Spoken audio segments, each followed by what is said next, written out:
Hey, everybody. Thanks for joining us at Winsight Live. Before I kick it over to Phil Lempert, earnings season is continuing this week. And we told you on Tuesday about Walmart's results. They saw grocery comps up in the high single digits. Yesterday, it was Target with grocery comps at 20%.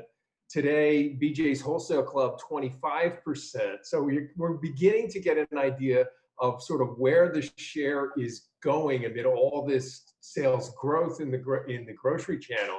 And it's interesting to note Target and BJ's both um, beneficiaries of kind of newly enacted strategies. Target for the last several years been investing heavily behind its grocery, and that's playing out. And at BJ's, membership growth and higher sales. They also said that traffic was up at the clubs during the quarter. So interesting results, and hopefully when we get through this year in the next week, we'll really get a good picture of sort of who's winning and who's losing in the pandemic.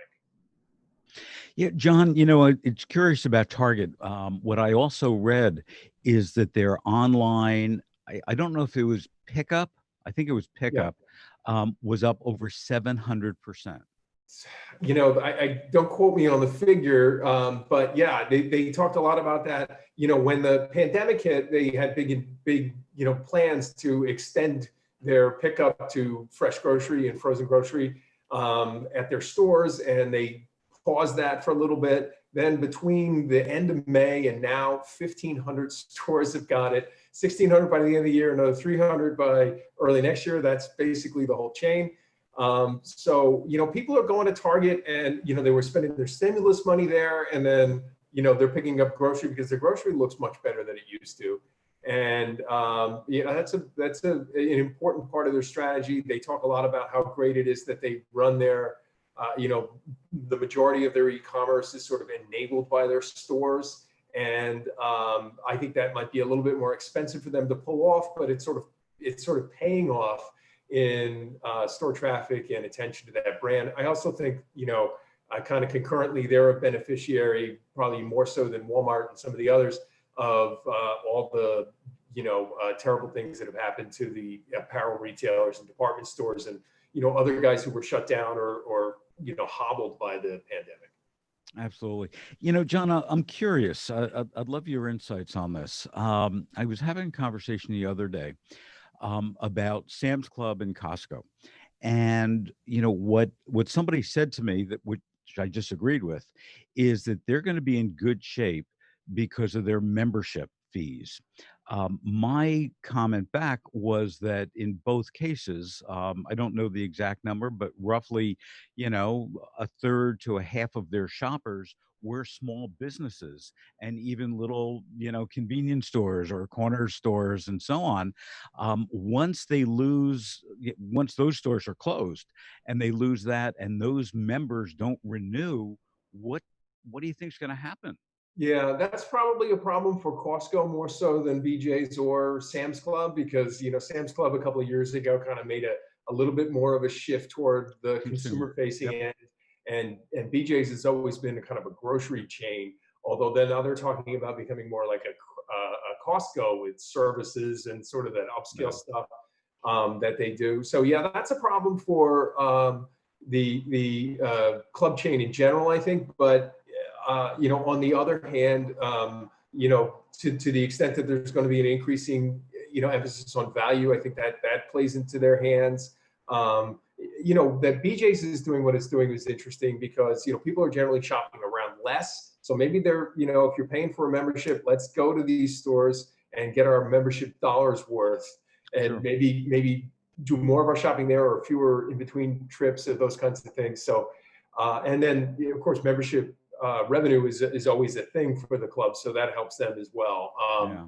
I think So BJ's we'll is in see. the The best. last Yeah. the last thing I'd say about BJ's is that what some sources have told me was that they were generally a lower volume store kind of going into the pandemic, and they had more room to grow than did Costco, which was already a Mhm. pretty crowded store before the crowds came in for food. So we're seeing a little bit of a change in the whole the club space, and presumably we're going to see it play out in the supermarket and mass space too.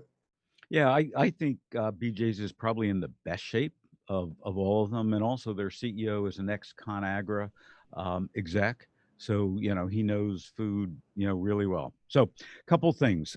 First, we always talk how much we love Wegmans. Wegmans has now added a live feed to their website, so before you get to the store, you can see how many people are in the store.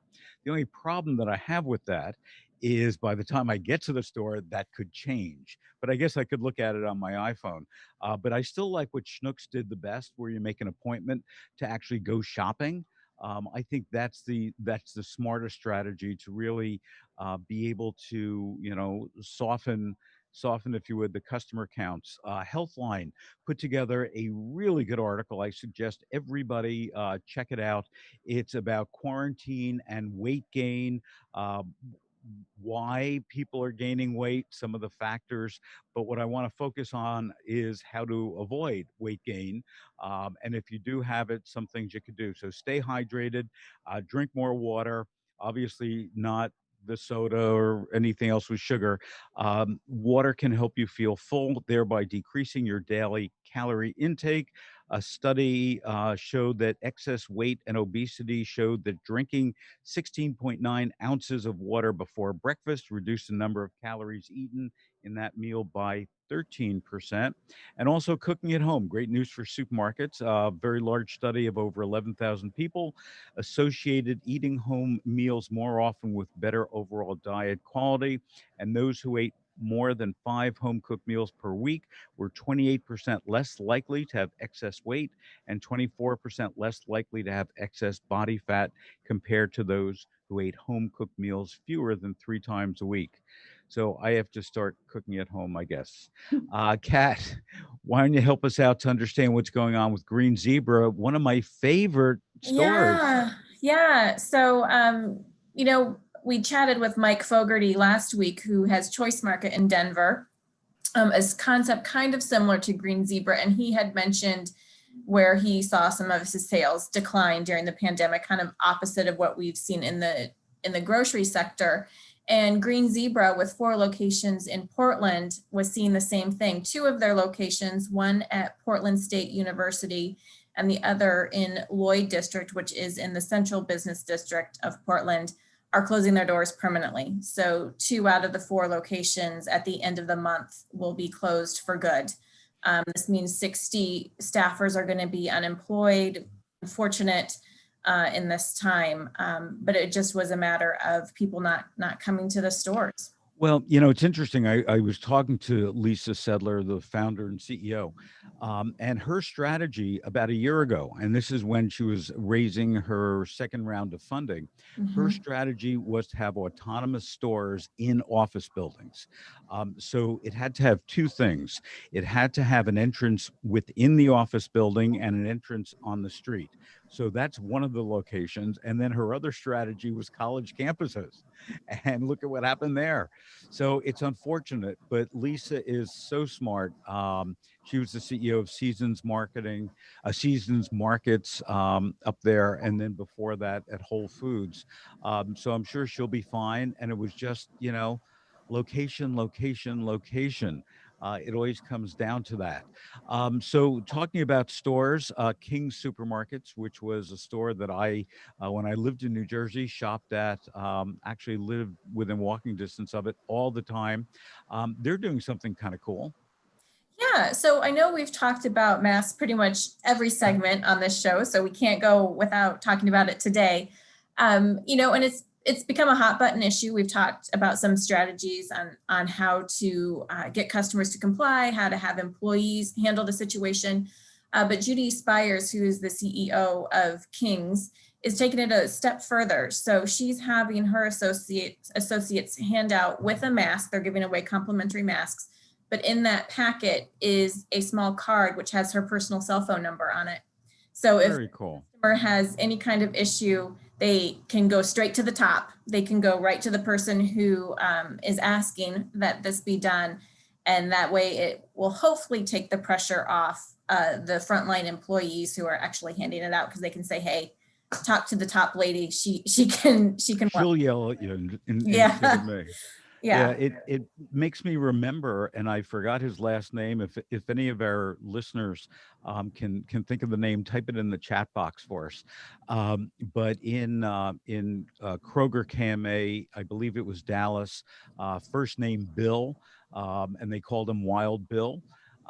And what he did is he actually took out billboards in the city with his picture and with his private cell phone number on it, and said, you have any problem, any complaint with Kroger, you call me. And it was a very, very effective campaign for them. So going to the top, does do a lot of good. Pat, what's going on with ghost kitchens and restaurants these days? Well, ghost kitchens seem to be the area that everyone wants to get into. Even Chili's started one just this month called It's Just Wings. And the reason for this is that you don't need a brick and mortar store. These are delivery only concepts. Sometimes they're called virtual brands, ghost kitchens. They go by several different names. But on a food on demand conference that was held last week, one of the speakers, who's the CEO of Chowly, which is a company that integrates POS systems with delivery, said that there are already nearly 100,000 of these virtual kitchens in the US. So that's a huge number. And more people, more operators are getting into it because obviously the investment is much less. You can actually optimize what you want to sell from a virtual kitchen. So if you see in your area that burgers are a big thing, or pizza is big, or what everyone's doing now is chicken wings, you could just do a chicken wings only concept and get a lot of search engine optimization from that. And also the rents are much less because you can put these anywhere. They don't have to be on a main street where you're, have to have parking where you want people to walk in the door and so on. Even, people are sharing spaces too, like Kitchen United has several different concepts within the footprint. And so you can, they each have their own kitchen, but it's a huge warehouse kind of building, and you can get delivery from any of those concepts. And the interesting thing is, just this week, US Foods, which is a big food distributor, announced that it was putting together a ghost kitchen program to help restaurateurs establish ghost kitchens. And so they're not opening their own, but they're actually, giving restaurateurs the technology advice and menu advice for how they can open. They're copying what Cisco did with helping restaurants become restaurants. Right. Same kind of thing, which is great because a lot of these people who want to do a ghost kitchen, have the concept but really don't know what to do with it. So that's great. So John, Amazon Fresh. We're seeing a lot of talk and a lot of news about Amazon Fresh. What's going on there? Yeah, so Jen Straley, who had to be off today, did a piece for us a couple of days ago. Based on, again, it's all speculation with Amazon until they make an announcement, right? But actually a Los Angeles-based food blogger, or food business blogger, it goes by Hungry with no U because it's a website. Revealed some, trademark records indicating a new activation of the Amazon Fresh label that includes the description for grocery stores. So, a small piece of news. It sounds like the forthcoming Amazon grocery store, which they haven't revealed the name of, is going to be called Amazon Fresh. So that's one bit of it. And again, the speculation is wide over when this thing's going to open, what it's going to look like when it does. And the information's been coming out of an eyedropper. We know that they're going to have a new, not the Amazon Go technology on the shelves, but a cart that will tally your order for you and allow you to skip checkout.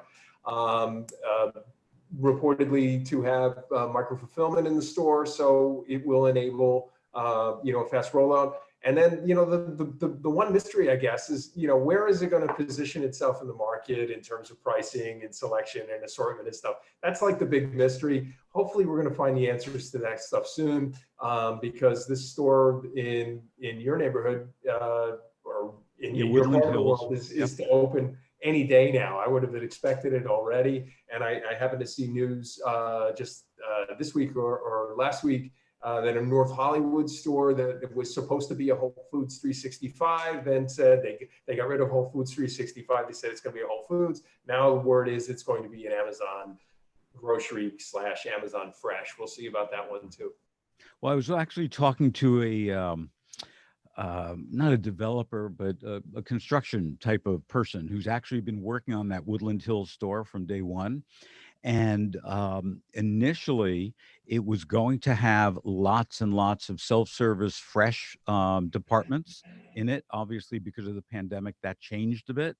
But I was just talking to him about 2.5 weeks ago.